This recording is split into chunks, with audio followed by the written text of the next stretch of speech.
So the word I'd like to concentrate on now is swarat, which means fully independent. I'll read the first translation again. O my Lord, Sri Krishna, son of Vasudeva, O all-pervading personality of Godhead, I offer my respectful obeisances unto you. I meditate upon Lord Sri Krishna because he is the absolute truth and the primeval cause of all causes of the creation, sustenance and destruction of the manifested universes. He is directly and indirectly conscious of all manifestations, and he is independent because there is no other cause beyond him. It is he only who first imparted the Vedic knowledge unto the heart of Brahmaji, the original living being. By him even the great sages and demigods are placed into illusion, as one is bewildered by the illusory representations of water seen in fire, or land seen on water. Only because of him do the material universes, temporarily manifested by the reactions of the three modes of nature, appear factual, although they are unreal. I therefore meditate upon him, Lord Sri Krishna, who is eternally existent in the transcendental abode, which is forever free from the illusory representations of the material world. I meditate upon him, for he is the absolute truth.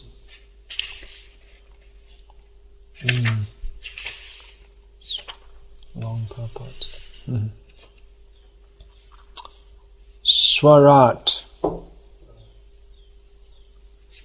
Yesterday we were discussing abhigya, which means omniscient.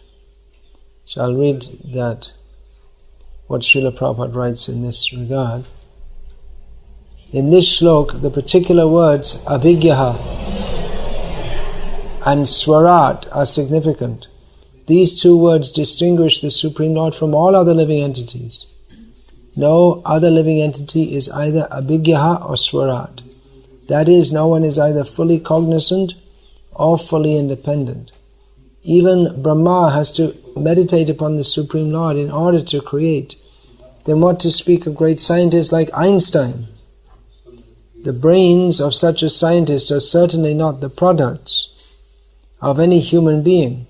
Scientists cannot manufacture such a brain, and what to speak of foolish atheists who defy the authority of the Lord. Even Mayavadi impersonalists who flatter themselves that they can become one with the Lord are neither abhigya or swarat. It's a very simply stated point to just cut at the roots the Mayavad of presenting that the jiva can become one with God. Someone may say that the Mayavadis will advertise themselves as being Brahmaleen, or means absorbed into the impersonal Brahman effulgence, or Sakshat Brahma Swarup. There's one old man in Gujarat who's quite widely advertised as Sakshat Brahma Swarup, directly the form of transcendence. That's a big claim to make for, some guy who's going to die soon.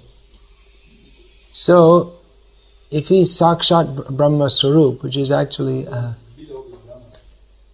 suitable nomenclature for the Supreme Personality of Godhead, which he's not, then is he abhigya? Is he all-knowing? And is he swarat? Completely, ruling completely without any competition or challenge. So they may say, well, he's not manifesting that due to Lila. This is a clever argument, because Krishna doesn't, when Krishna comes, who's actually Sakshat Brahma Swarup, he doesn't always manifest his greatness. He often plays as a little boy, but time to time he does show his greatness, just to keep us convinced. And that also contributes to his Leela, but he doesn't fully act as a human being, otherwise he would be, I suppose. If one is fully like a human being and under the control of material nature, then he's not God. So Krishna, just like for instance, playing as a child, afraid of his mother, who's received a complaint that he's eating dirt, opens his mouth. I didn't eat dirt, Krishna says. And Mother Yashoda looks in his mouth and sees all the Bhumi Rapo Nalo Vayu, all the earth, all the water, all the fire, air, ether, and everything in the whole universe. So in one sense, when Krishna says, I didn't eat dirt, it's true. He may have been. We don't know from the story whether he was actually accused unfairly by Balaram and others, or whether he actually had dirt. It's not described in the Bhagavatam. But even if he had dirt, it would not be untrue of Krishna to say that I didn't eat dirt, because anyway all the dirt in the universe is already in his mouth. So he shows his greatness, his godness, even during his Vrindavan Leela, and that adds sweetness to it actually. I think it's a good idea to move the Bhagavatam from Prabhupada's feet. I don't think Prabhupada would be too... we never saw Srila Prabhupada keep the Bhagavatam at his feet. So, better we don't place it there. So, that even adds to the sweetness of Krishna's Vrindavan Leela, to understand that he's God, and for the Vrajvasis to see his extraordinary activities and not understand that he's God, adds to us our appreciation of the Vrajvasis and their love for Krishna.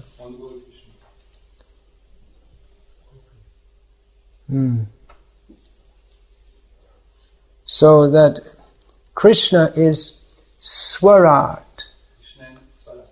or Swaraj, the original term is Swaraj. And Swaraj, it's a well-known term. Raj means kingdom. Raja is king, and Raj or Raja is kingdom, or the state of kingship. So Krishna, here his Swaraj is quite different to that of a worldly king. When it's Srila Prabhupada translates this as self-sufficient. Many times he translates that as independent. We read it just now. Fully independent.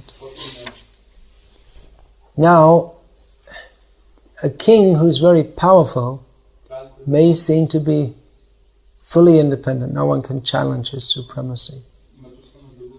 Or, even not being a king, one may attempt to be self-sufficient. You don't need anyone's help for anything, but it's not possible to be fully self-sufficient. It's considered a quality for a person to be self-sufficient. He's not. A child is just the opposite. A young child is completely dependent upon his parents. But as the child becomes older, he attains some level of independence, and there comes a point where he doesn't need his parents' physical help, or he may think he doesn't need their guidance, and the only bond that's left between the parents and the children is if the child has a sense of gratefulness to the parents. He becomes, to a large extent, self-sufficient. So this is considered a quality, that you don't always need someone to do everything for you. You're quite capable of surviving in the world by yourself. But ultimately no one is self-sufficient, because we all depend upon others. You may say, well, I'll work, I'm a self-made man. Who was that was telling me? Someone, devotee was telling me that. Self-made man means I made a success of myself in the world, and I wasn't dependent on anyone helping me to come up or any favors, but just by my own hard work. I worked hard and I made myself. Who was that? One devotee was telling me that. I can't remember who. His uncle or someone was telling like that. But we rely on so many preconditions. If there's no stable social system, then it becomes a lot more difficult to be self-made. Or even self-made means in this material world means one acquires a position of lording it over the material world. But if there's no material world to lord it over, then how could you lord it over it? But Krishna is truly self-sufficient inasmuch as he is fully in control of everything. And even one may say, well, I'm self-sufficient, I'm self-independent, I don't care for anyone, but he's under the control of the laws of nature and he'll have to die. But Krishna never has to die. And just like in this material world, one requires people to lord it over, and then Srila Prabhupada often gave the example, if one doesn't have a family, then he gets a dog or a cat or a bajriga for companionship, but that's also for controlling. People like dogs, isn't it? They because you control the dog, and the dog is, he likes that, and he reciprocates with that. And he licks you and all this kind of thing that people like. So people like that because they have a sense, I'm the controller. I'm controlling this dog. And the dog likes me for controlling it. You don't have a discussion with the dog, what do you think? You just tell the dog, you do this. And he does it. So people like that, they have a sense of controlling, but Krishna is fully independent because everyone and everything is completely under his control. And even if, just like we see when Lord Brahma took away Krishna's, the calves and the cowherd boys, and he thought, well, now Krishna can't play his play anymore. I spoiled his game. He's nasty Brahma came, and of course we shouldn't say that. I shouldn't say that because he's our acharya. But he took the role of someone spoiling the game, took everyone away. But Krishna is not even reliable. He's not even relying on his devotees. In another sense, he does. We'll come to that later.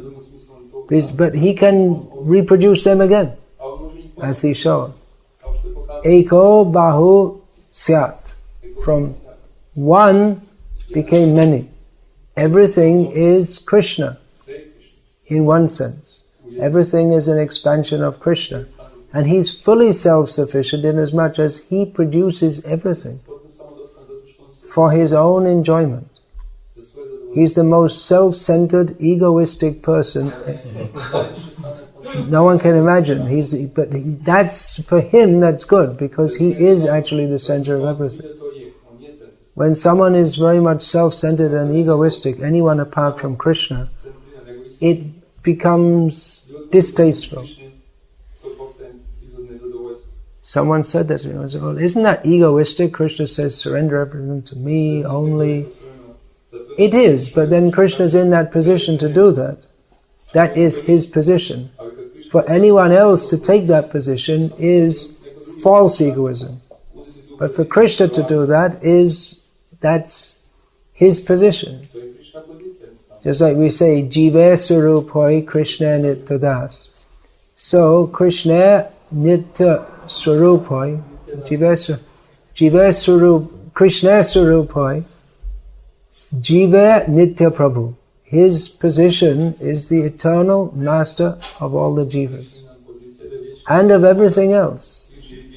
The jivas and the inert matter, everything. everything is under Krishna's control. He doesn't need anyone, but nevertheless he expands himself as the living entities to expand his enjoyment, because he is raso vaisaha. He is by nature, he is rasa. So rasa means exchange, and Krishna expands himself as his various Vishnu forms, as his Shakti Tattva, as the Jiva Tattva, and as the inert matter also, his Bahiranga Shakti. And everything is simply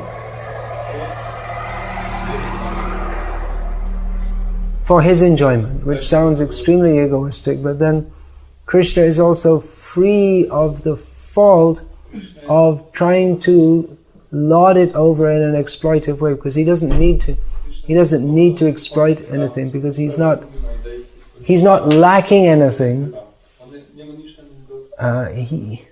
So he doesn't need to take anything from anyone or forcibly grab it from them. And he's completely in control of everything, although it may seem that others are independent of him, but actually he's totally in control. So Krishna is full and complete and perfect, and he's fully involved with every jiva, but at the same time he's independent of them. So this is one of the symptoms, another symptom of the Supreme Personality of Godhead, which no one else has, that he's fully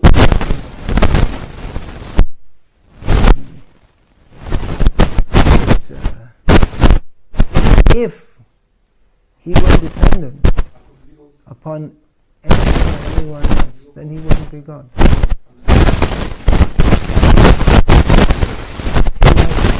Not if he were controlled by material nature,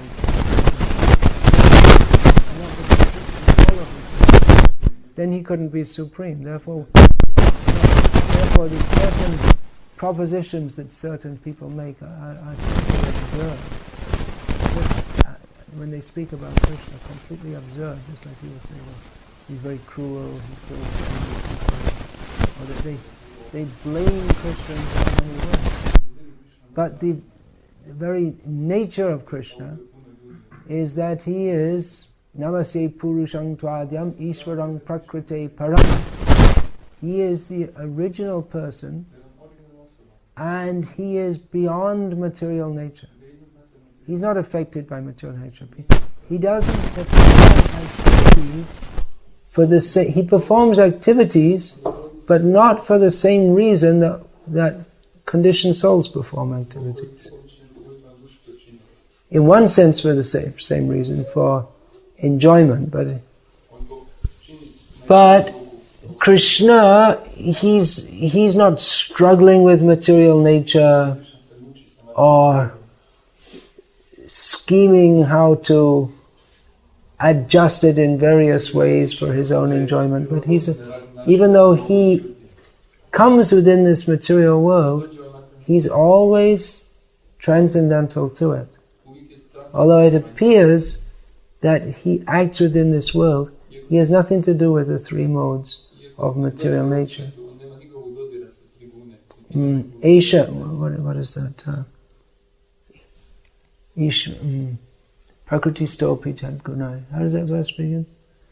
That this is the godness of God. What is his godness? That Prakriti Stopi Tad Gunai Na Yujjate Sadatmastai. The godness of God is that even though he appears within this material world, Prakriti Staha, he appears as if situated within the material world. Prakriti Stopi Tad Gunai Na Yujja. And now, even though he's within the atmosphere of the three modes of material nature, he's not attached there. They're not controlling him. But he is sadatmasta. sadatma staihi. He's always fixed within himself, within his own nature. I'm just trying to say. Etad Ishanam Ishasya. This is the Ishanam, the controller, his Isha, Ishasya. Etad Ishanam. Now the Ishanam, the godness of Ishasya, of God, is this, that he is, even though he appears to be situated within this material world, he is always independent of it. So this is, at the beginning of Bhagavatam, this point is to be understood clearly. It is, all of these points of Bhagavatam given in the first verse are explained and elaborated on throughout the Bhagavatam, just like this verse I was just quoting. Etad Ishanam Ishasya Prakriti Staikritad Ganu. Now yujyate sadatma staya. Yata buddhis tadashra. And the last line says that his devotees also have the same quality. So all of these points are elaborated again and again, and by statements such as the verse I just quoted, and by the pastimes of the Lord which are described, just like this one of Brahma stealing the cowherd boys and the calves. That Krishna shows his supremacy and his independence. It is demonstrated. He is fully independent.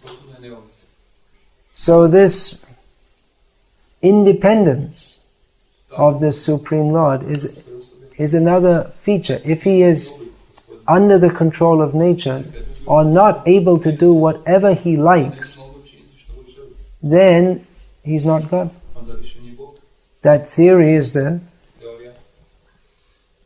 modern theological theory. I mean, when I say theological, I don't mean, it means speculative theology.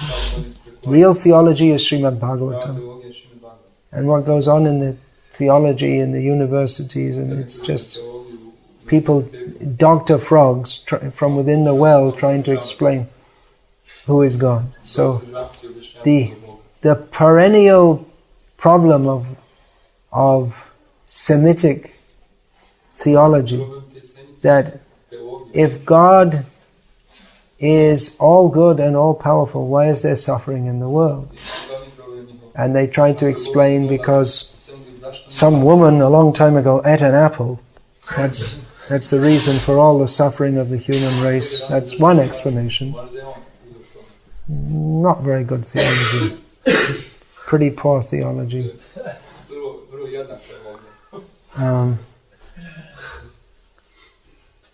So it's a perennial, and some of them try to solve it by saying that, well, there's the chosen people, and then God chooses some to suffer and go to hell forever, and you have to become chosen, either by being born as a Jew or by being bathed in the blood of Jesus. You know, it's another horrible idea. I don't want to be bathed in the blood of Jesus. Oh, it's a horrible idea. But they have this idea that once you become bathed in the blood of Jesus, then you become free from all sin, and then you can go on sinning as much as you like. And anyway, they have many misconceptions. So, about 30 years ago, the liberal theologian, well, maybe that's not correct to call him a liberal theologian, but anyway, just another bewildered theologian, trying out of his tiny intelligence to make sense of what he observes and try to explain God's role in it without taking knowledge from the Bhagavatam, from realized sources. They don't have actual knowledge, so you can't get it by speculating. Anyway, Rabbi Hari Krishna, faced with the problem of, if God is all powerful and all good, then there should not be any suffering in the world, because He loves us, and by His power He should remove all the suffering. So he came to the conclusion that certainly God is all good. We can't think that God is not good. But it seems that he's a nice guy, but he's not really in control of everything. And so, it's not his fault that the world is bad. But, he's getting old and... I don't know if he said that, but... He's an apologist for God. He's trying to, don't blame God. It's not really his fault, but, he snoozed one time and he was busy overseeing everything, and then he kind of snoozed off and things got out of control. And he created it, but he couldn't really keep a control of it. And so, God's a nice guy, and you can pray to him, but he can't help you that much. So this apparent theism, actually it's not theism, it's atheism in the guise of theism. If they cannot uphold the basic principle of Ishanam Ishasya, the godness of God, is that He is all powerful and fully independent and all good. If they cannot uphold these principles, then they don't. Who are they worshipping? It's not actually Bhagavan. It's not Krishna. They have a concept, and they're worshipping a concept, but they don't know Krishna, who is fully independent, all powerful, all good. Then why is there suffering in the world? We create that. Purusha sukha dukhanam bhuktridve hetu ruchyate, as Lord Krishna says. The sufferings and so-called enjoyment of persons in this material world are caused by himself, by the misuse of our tiny independence. The laws are in place, they're given by God.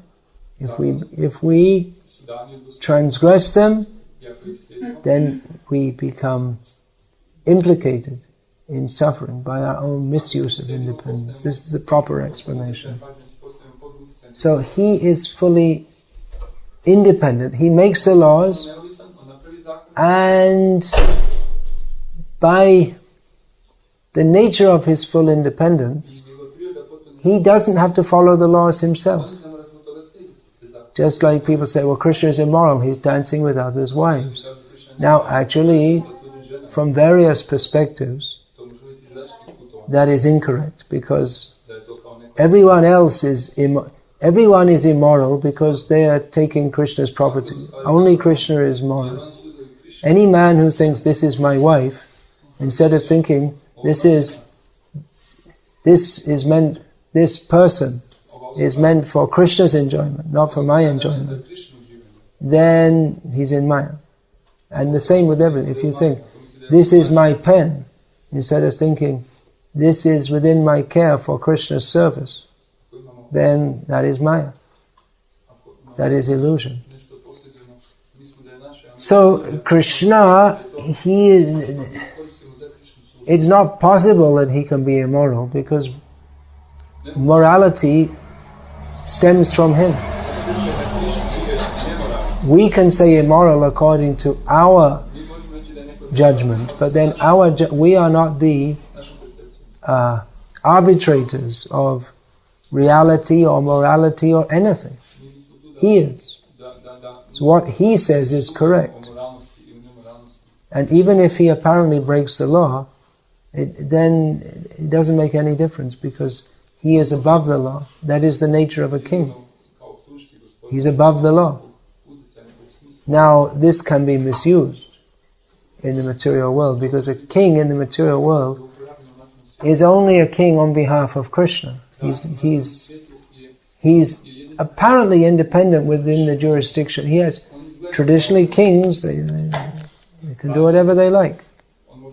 Yeah, but that is a borrowed independence, borrowed from Krishna to execute a great purpose. And actually, Krishna himself with his independence, he doesn't misuse it, he acts for the benefit of others. But even if he apparently were not to do so, even if Krishna apparently mistreats someone, then he can do so, and actually that is always beneficial. For even to be mistreated by Krishna, what we may consider mistreated, that's beneficial for the jiva. Just like we find when Krishna entered Mathura, there was a washerman. What's the word used in Sanskrit? I'm just not remembering now. It's not just washing, but he dyes clothes. Ranga. He dyes the clothes and makes nice colors. So he's bringing clothes for the king. And Krishna came up to him and said, well, give them to me. And the washerman said, quite rightly from the material standpoint, that what do you think you are? These are the king's clothes. You're just young boys. Don't you know the proper behavior? You can't take anything of the king. So what he said from the worldly point of view is correct. That the king is the king's thing. You can't take anyone's things. What to mention the king's things? But Krishna cut his head off. That's the reply he got. He didn't get a chance to argue with him because he didn't have a head left to argue with. So it may appear that Krishna it was not very fair why he did that. Same thing with Hiranyakashipu, we were discussing the other day. Krishna just came and killed him. He didn't give him a trial or didn't give him a chance to plead, I was mistreated in my childhood by my father or any such thing. He just immediately ripped out his belly. So it may appear that Krishna is unfair, but he has the full right to do so. Even if it's unfair, that unfairness is actually beneficial for the person. The washerman who was... Actually, he was a demon. Because even though it appeared that what he was saying was right, it wasn't. It was wrong, because who he was speaking to was Krishna. So what he said applies in all cases except that of Krishna. Or in most cases, except that of Krishna. And it may be also that, just like Jagannath Mishra, he was... In a dream, he was chastised by a brahmana that why are you always chastising your son?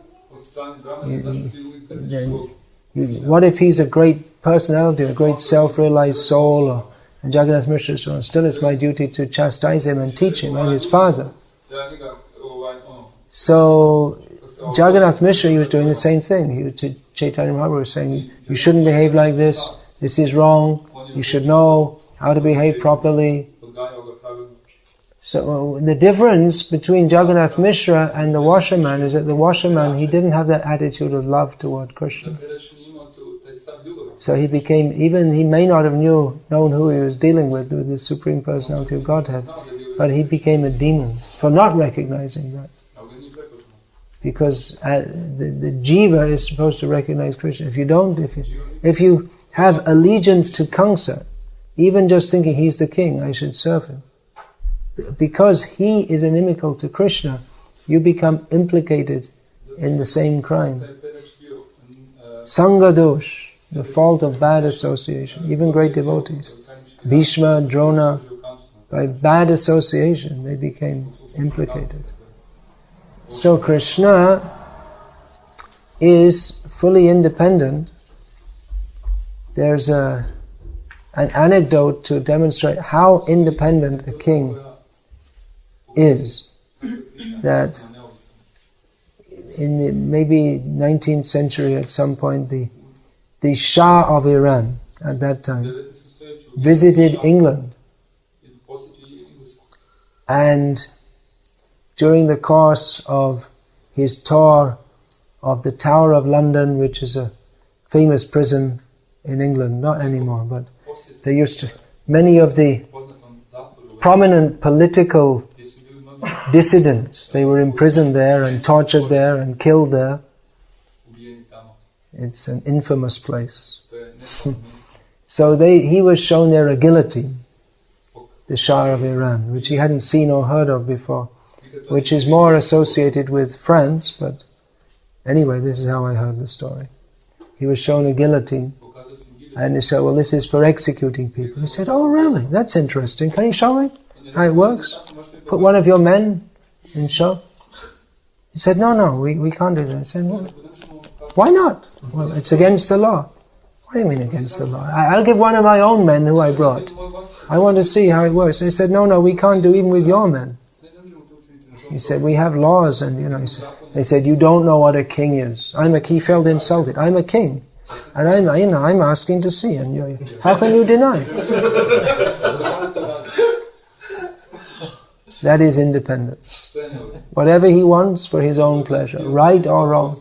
Of course, in this case, the king in this world, he's not so independent. He has to. There are the laws of God, the laws of material nature. If one grossly transgresses them, even the king, he becomes a sinner. Vena Maharaj is an example. He highly misused his independence. But the general principle there is that what the king says, that must be correct, because it must be followed by everyone. And he can demand anything, whatever he likes.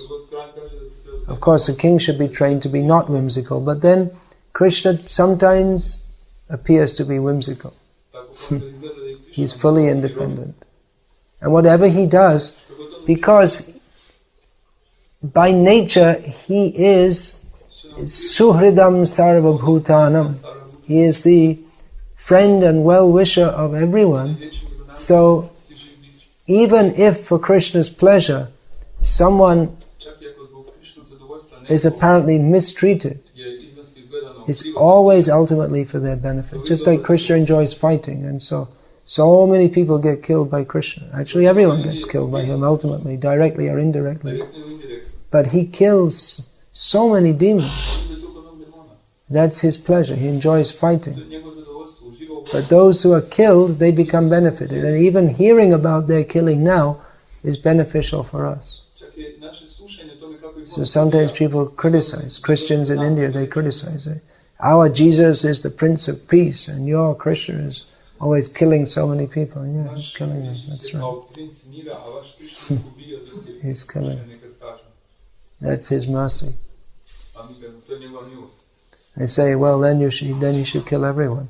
That's one Christian said to me. If he thought it was absurd, and I said, well, he is anyway. Directly or indirectly, he's Grasishnu Prabhavishnu. Grasishnu means he devours everyone, and Prabhavishnu means he develops. Prabhupada gives that translation. He devours and develops everyone. So he's fully independent. Now this verse is describing the godness of God, this first verse of the Bhagavatam. And why is the Bhagavatam the highest literature? We have the Vishnu Purana also, in which the same principles are described of the godness of God. And the same avatars are described. But the Bhagavatam in particular brings out the godness of God beyond His godness. I was talking about that yesterday. That beyond His being the greatest, the most omniscient, omnipotent and omnipresent, He's more important than that is that Raso Vayasaha. He is Rasa. He is Leelamai. He performs wonderful pastimes. Krishna, the original form of the personality of Godhead, Krishna is tu Bhagavan Swayam. Krishna is the original person of the all non-different forms. Advaitam Achyutam Anadim Ananta Rupam Adyang Purana Purushang Navayovanam Cha. He is one person, but he expands into many forms, Navi, which are always fresh and new. Vedeshu Durlabham. This is why he's difficult to understand through the Vedas. This other Vaishnava Sampradayas, they criticize. What is all this Radha and Chaitanya Mahaprabhu? What's the Vedic evidence? But Vedeshu Durlabham. This aspect of God is beyond the Vedas. It's there in the Vedas. Gopal Tapani especially. Gopal Tapani Upanishad described. That's also Veda. And in other parts of the Vedas, but it's Vedeshu Durlabha. It's difficult to find from the Vedas because the Vedas describe the godness of God. But even though the Ramanuja Sampradaya and Madhva Sampradaya especially very strongly establish that God is a person, but they only go as far as His godness. They go a little further also, especially in the Ramanuja Sampradaya. But the full implication of Him being a person is that He is Leelamay. He is full of wonderful, loving pastimes. The full implication of Him being Rasa Vaisa is that all the rasas, the mundane expounders of rasa, Bharat Muni, he's explained all the, before Rupa Goswami, at least chronologically we can say, because Krishna, he existed before Bharat Muni. So, but Bharat Muni is the Vedic authority on rasa, the Nritya Shastra, it means drama, dance. So he's described all these rasas, this Shanta, Dasya, Sakya, Vatsalya, and Shringara rasa. Now, these are the rasas which can be enjoyed by who? By human beings. The dogs and cats, they, to some extent, but certainly all the intricacies and nuances of rasa which can be experienced by cultured human beings. And the poetry, rasa is expressed in poetry. Poetry then comes to song, and song comes to dance. And so the ultimate expression of rasa is that Ras Lila. So cultured human beings can experience that. So in mundane personality, if there is Shringara ras, or the ras of loving, then that should not be denied in the personality of Godhead. That He's only you go as far as Him being majestic, then you very strongly insist that He's a person, but His personality goes to majesty, or they admit the Lakshmi as the wife of Narayana, but not Lakshmi. We don't hear very much. It's a very private affair, a very staid affair. You know what staid means? It means S-T-A-I-D. It means very sober and respectable.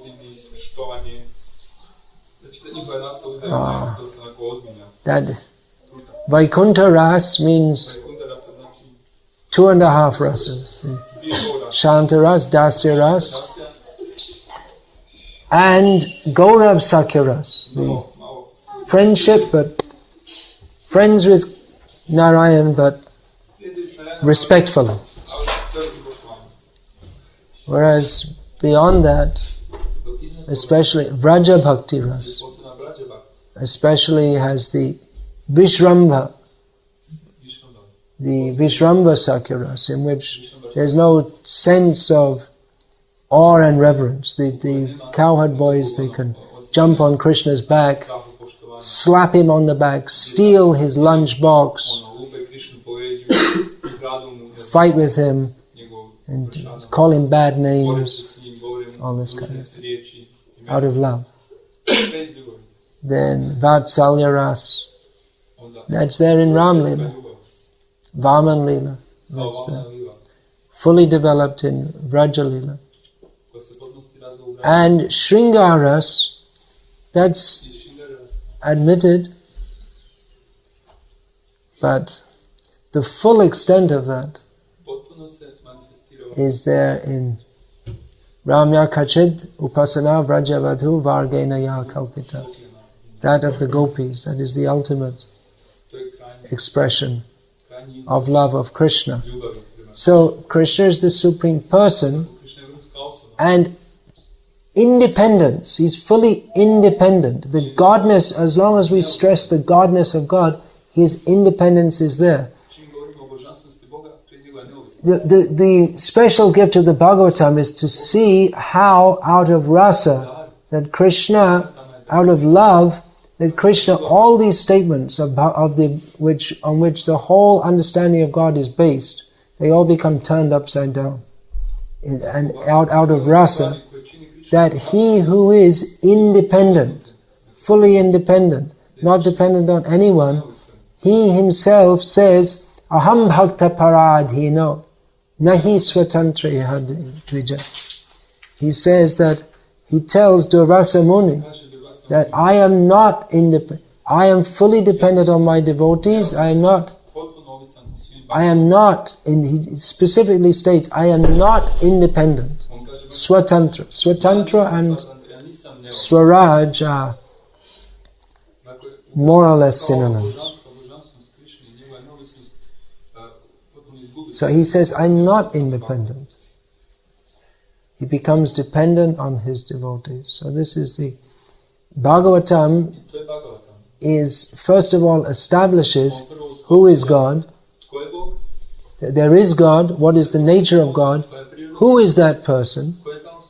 Just like so many times Srila Prabhupada was asked, he would say that, you don't know who is God, you ask me, I'll tell you. You're speculating who is God. Why don't you find out from someone who, how are you going to find out? You ask someone who knows. I can tell you, Krishna is God. And you say, well, I don't accept that. Then what's your answer? You can show anyone who's better than Krishna? God means Aishvaryasya Samagrasya Viryasya Yashashasriha Jnana Vairagya Yoschaiva Shandang Bhagayatingina, who possesses these 6 qualities in full, all wealth, all strength, all fame, all knowledge, all beauty, and all renunciation. So this is the scientific definition of God. If anyone has all these qualities in full, he must be God, unless you want to juggle words and redefine God. But God means the Supreme Being. This is the definition. So who fits that? Who fits that description? That is Krishna. You cannot find anyone who can fit that description. Only Krishna. So he must be God. So definitely he is God. And he's independent. All his wealth, strength, knowledge, fame, that they are eternal attributes. He has all wealth. It means he didn't steal it from someone else. Hiranyakashipu, he tried to become God by acquiring powers and then conquering the universe. But Krishna never had to do any such thing. Just like Prabhupada, he spoofed, you know what that means? Made fun of, sorry. He made fun of he showed the absurdity of persons who they claim to meditate with the aim of becoming God. But Krishna said, Srila Prabhupada said, Krishna never had to meditate to become God. Even when he was on the lap of his mother, baby, he killed Putana and showed his godness. So who is God? He doesn't have to do anything to become God. If you have the idea that you will become God, that means you're getting a favor from someone else, then you're not God. Or you're taking power from somewhere else. But by his nature, everything is automatically within all powers, with all opulences, all attributes are automatically, we can say within him, but they're not different from him. They are of his being. They are of his Swarup. Radharani is called the Swarup Shakti of Krishna. She is as much Krishna as Krishna is Krishna. She's as much necessary to Krishna's Krishna-ness as he himself is. The absolute truth is both male and female, not just male. So even if people go up to the level of accepting Krishna, without Radha, their knowledge is incomplete. So Srimad Bhagavatam is the complete exposition of God. First of all, establish what is the nature of God, who is that person, and then his godness beyond, or his personality beyond his godness. So he's all-knowing, but he appears to forget that he's God. When that he's independent means he feeds everyone, but he forgets that he's God and comes to Mother Yashoda, please feed me, I'm hungry, as if dependent. But then again he'll show that while Mother Yashoda, Krishna's afraid that Mother Yashoda is going to punish me, and then Krishna opens his mouth and shows the whole universe is and she can even see herself looking in Krishna's mouth. And then you get the Russian doll effect. There's one inside another, because inside Mother Yashoda is looking in Krishna's mouth, and she sees the whole universe, including herself, looking in Krishna's mouth. And that Mother Yashoda that she's looking at, there's another Mother Yashoda inside that Krishna's mouth. It's all the same Krishna, so it's like a Russian doll effect. One inside another, inside another, inside another. So how is that? That Krishna knows, does he know he's God, or he doesn't know when he's performing his Vrindavan pastimes? Vishwanath Chakravarti Thakur says both things are true simultaneously. He knows he's God and he doesn't know he's God. Can you understand that? Not very likely. That's called inconceivable. So achintya, yes. This word is so much important. This is the Chaitanya Mahaprabhu, in giving achintya bhedabhed tattva, has given the key to understand God as far as the jiva can understand him. And the understanding begins with understanding that we can't understand. Therefore achintya. When we understand that we can't understand everything, then you can begin to understand. Doesn't make any sense, does it? Not on the material plane, but there is a lot we can understand. Definitely compared to the theoretical moronics of modern theologians. I don't know if there's any such word. I think I just made that up. But just such foolishness.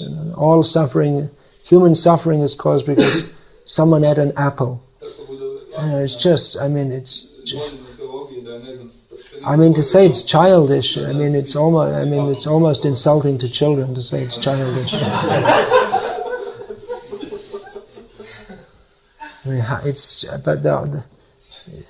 The whole modern civilization grew up on the basis of this extremely puerile. That's another word which means childish.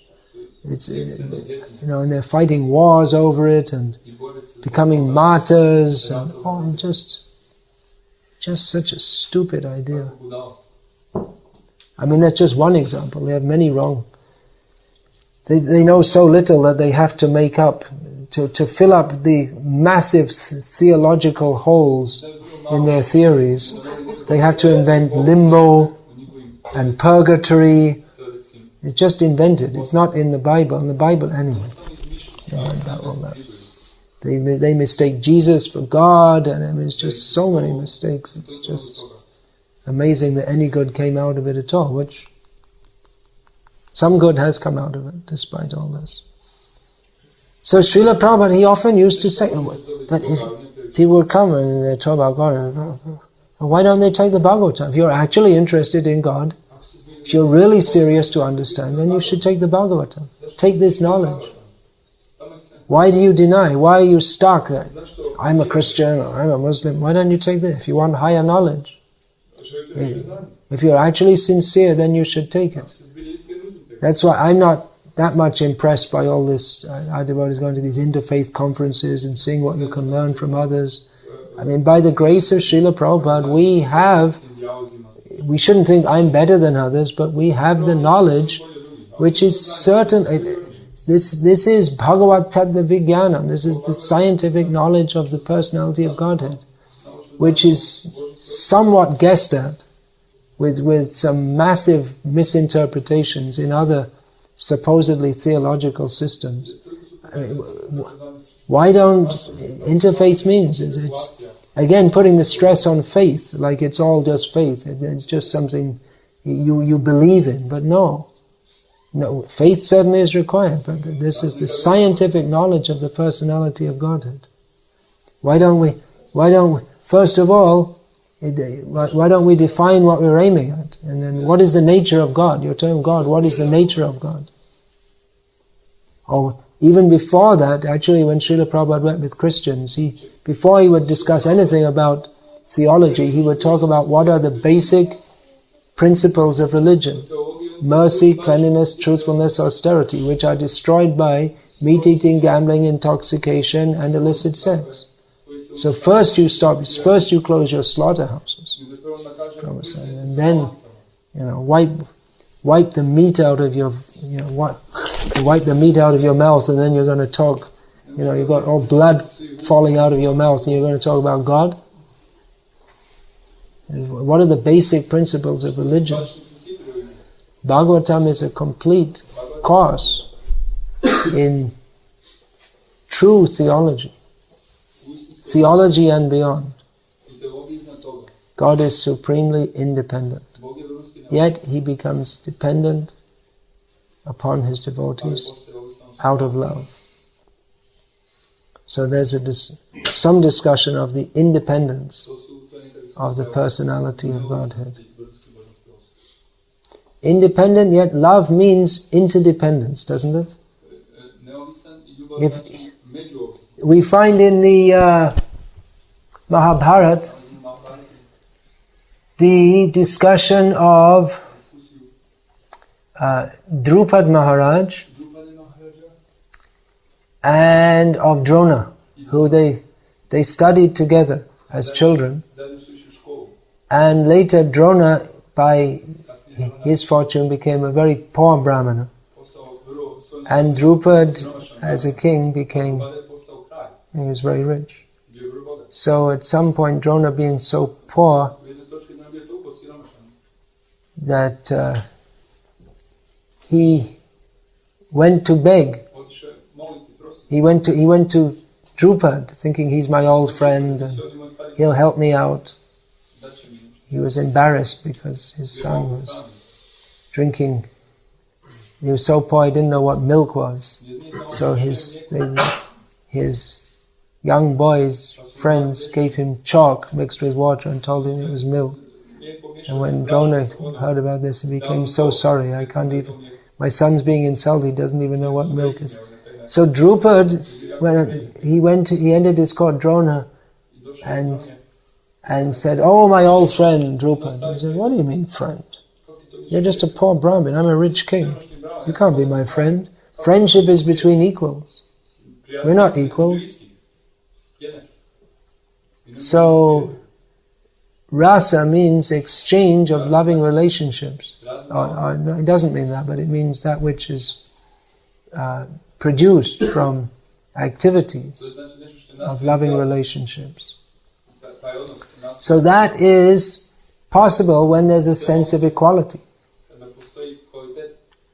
So, this rasa, relationships, lila, that is possible when there is, on God's part, He comes down from His position of being wholly independent. He doesn't come down from it, but He appears to do so. So lila modifies the position of the Supreme Lord, and especially Vraja Lila. In the many Leelas, they show the greatness of the Supreme Lord, just like Nrsimha Lila. It shows to some extent. It doesn't, Hare Krishna. It doesn't show the full extent. But it shows Hiranyakashipu had made himself into a mini-god, or an imitation god, apparently God. And Krishna showed, actually, I'm still God. By my grace, you became, for a short time, apparently independent, apparently all-powerful. But I'm still God. So He showed His greatness. Although it could be said in another way that maybe His greatness would be greater demonstrated if He didn't fight with Hiranyakashipu. If He just came in front of him or just sent a message that, look, I'm God and you're finished. That's all. Now you have to die. And then reads.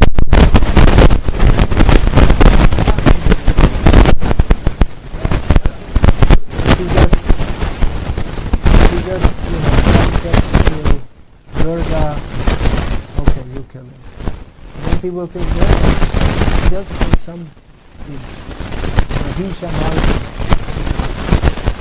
Mahishasura.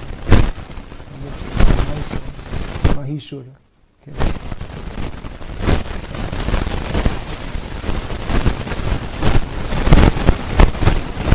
She kills, I think she kills a lot of them. Most of them.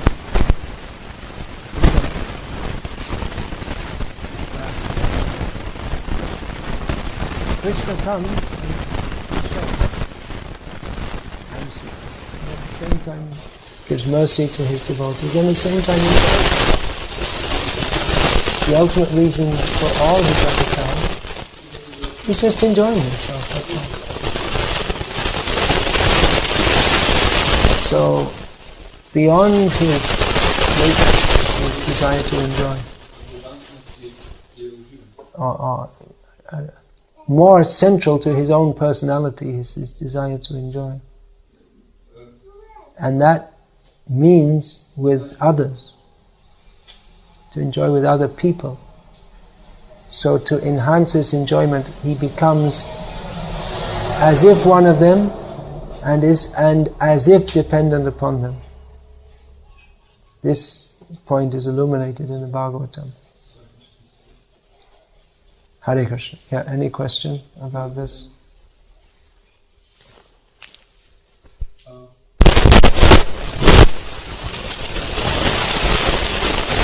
Yeah, please.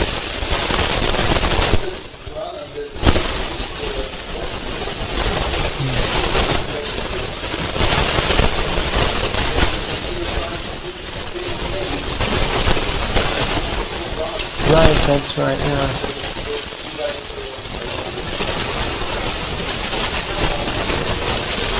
Henpecked, yeah.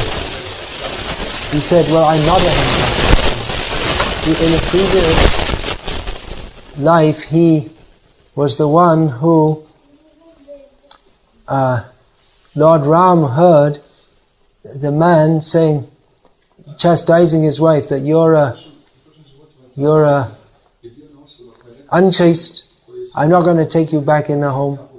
You're going in some other man's home. I'm not like Lord Ram, who will, his wife goes in another man's home and he takes him back. So that person became the washerman.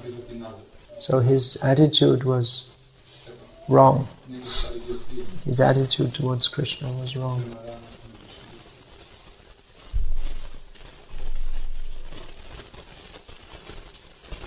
So, yeah? My question how can Gaudiya Vaishnavas, which they have this knowledge about Krishna's greatness and Krishna's going beyond his godness, how can they relish this spontaneous rasa? How can they forget this at the same time and study all this? Yeah, then we should, if we're going to have relish the spontaneous rasa with Krishna, then we'd better not read about his greatness. We'd better read only about his intimate pastimes. That might appear to be true, and there are certain devotees called Prakrita Sahajiyas who say like that. We don't want philosophy, we only want to hear about Krishna's intimate pastimes. But then we see that even the persons who even the Prakrita Sahajiyas laud, the Vishwanath Chakravarti Thakur is they like to read it, but he's given commentary on the whole Bhagavatam, and he was very much learned in all philosophies, as we find from his comments on the prayers of the personified Vedas. So there are, and then again, Jiva Goswami, well, some of this Prakrita Sahajiyas, they criticize Jiva Goswami as being also so much philosophy. Why so much philosophy? Some of them, Prakrita Sahaja, that's a broad, generic term. Some of them, especially those Vama Kopinis, what's that called? Shauramayas, they criticize. Not Shauramaya. What's the term? I can't remember. So they criticize Jiva Goswami. Too much philosophy. But we find that the followers of Chaitanya Mahaprabhu, they have presented this Chaitanya Mahaprabhu's teaching. The Chaitanya Mahaprabhu is presenting that which is Anarpita Chiring Chirat Karunya Avatirno Kalo Samapyata Muntatan Rasa Svabhakti Shriyam. That he is, Chaitanya Mahaprabhu is Radha and Krishna, come to offer that which was never offered before, the highest rasa, the resplendent rasa of his own love. So they worship Chaitanya Mahaprabhu and they aspire to serve Radha and Krishna in Vrindavan, and at the same time they relish the greatness of Krishna, and the greatness understood in various ways. Like I was saying, one recurring theme which we find in all Vaishnavism, not only Gauriya Vaishnavism, is his greatness as God and his Bhaktavatsalya. He's kind even to his, he's very famous, Ram is kind even to the squirrel. Or he's kind even to Guha, who's an outcast. And Krishna, he doesn't accept the kingly delicacies offered by Duryodhana, but he accepts the banana peels mistakenly given by the wife of Vidura. So that adds to the relish, understanding his greatness, and at the same time appreciating the internal leelas. In Gaur Leela, when one is not directly, in Gaur Leela one is not directly participating in Radha Krishna Leela, but or Vraj Leela. Not every follower of Chaitanya Mahaprabhu is in the camp of the gopis. But they are appreciating that. And in Krishna Leela, one enters into that, but in Gaur Leela, one appreciates that, one step removed. and preaches that also. So preaching as a service to Chaitanya Mahaprabhu, that requires philosophical exposition. So by the grace of the Lord, they're able to relish. It's not that, as the Prakriti Sahajias say, that this philosophy, that's not the real thing, that's a lower thing. How can we say? And then all the great acharyas, beginning from Rupa Goswami, Chaitanya Mahaprabhu himself was discussing philosophy with Prakashananda Saraswati and others. Now that may be considered to some extent external, but it's external to the rasa niryasa, the tasting of, the direct tasting of rasa, but it's not external to Chaitanya Mahaprabhu's lila or to his service. Chaitanya Mahaprabhu also does that out of his kindness to the jivas. And again, it's not just kindness to the jivas, but he also enjoys that. Because discussion about Krishna it's by devotees that satang prasangan mama virya sangvido bhavanti hrit karna rasayana kataha. It's always pleasing to the devotees.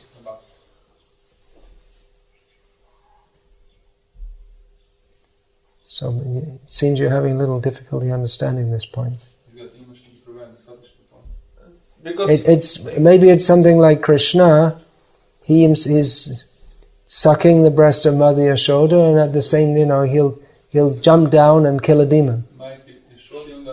So they appear to be contradictory. The two things don't take place at the same time. That would be rasabas.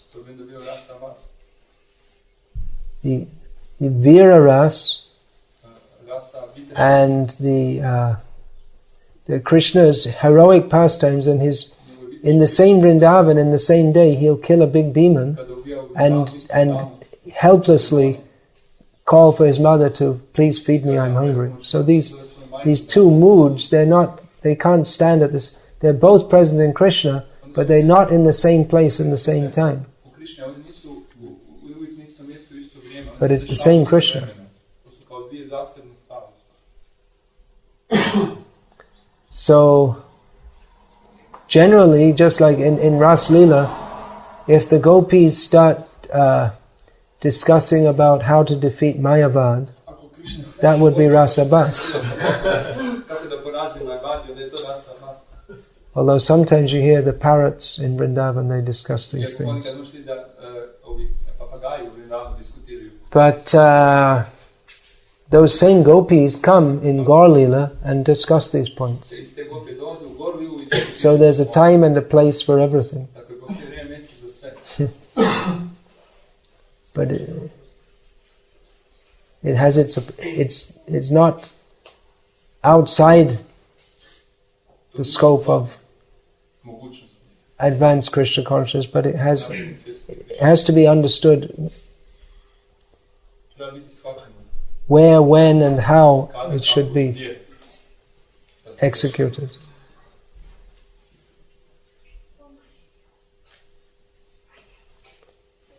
Yeah. Yesterday evening you mentioned these semi-theistic philosophies like Mayavadis. Semi-theistic. Actually, Mayavad is not really semi-theistic, it's pseudo-theistic. That would be a better term. Because they pretend to be believing in God, but ultimately, they say Ishvara controls everything, but then ultimately they say Ishvara has no form, no attributes, no qualities. So it's like saying that, yeah, I believe that cows exist. I have no problem with that, but I don't believe in any animals with 4 legs and horns that make a sound and give milk. But I believe in cows. It becomes meaningless. It's a God without any attributes. Then anything without any attributes is nothing. So it's pseudo-theistic. It's not even semi-theistic. It just pretends to be theistic, but actually isn't. The theism of Mayavad is just meant for cheating. That's all.